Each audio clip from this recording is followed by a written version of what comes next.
In this video, I'll be looking into why Jesus is so readily worshipped and why his personality and characteristics are a part of an archetype built into our brains over millions of years of evolution. So before we talk about Jesus, we need to talk about the wise old man archetype. This archetype involves all the positive aspects of masculinity.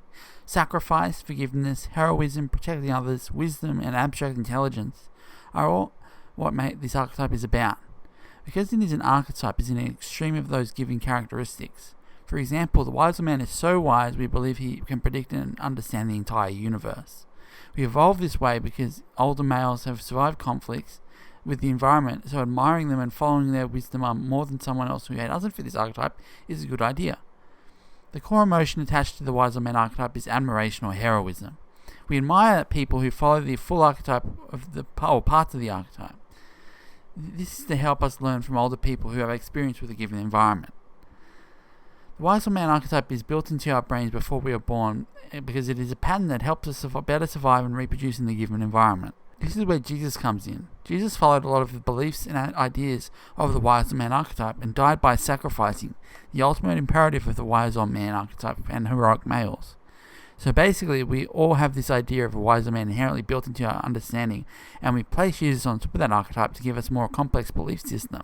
This is why Christianity is so popular, because it is so closely aligned with what the positive masculine traits of the wise old man. This also means traits that survived over time, or what we might call masculine decay strategies. So Christianity teaches its constituents to be genetically and culturally successful. There are aspects of the wise old man that Jesus didn't mention or follow, like heroism or fighting honorable causes in combat. Jesus is just one example of the best examples of the wise old man archetype, people following the wise old man archetype. Other examples of the wise old man archetype are Buddha, Obi-Wan Kenobi, and Gandalf. The wise old man archetype is often confused with God, as it is an archetype that is, or a being that knows everything that has happened and will happen. This is why people believe Jesus is God, because he so closely matches the idea of the wise old man archetype and is almost the embodiment of what God wants people to do. Even the way Jesus is depicted in modern times attaches closely to the wise old man archetype. A scrawny, tall man with a long beard. Often people dream or hallucinate the wise old man archetype and they believe it to be Jesus or God.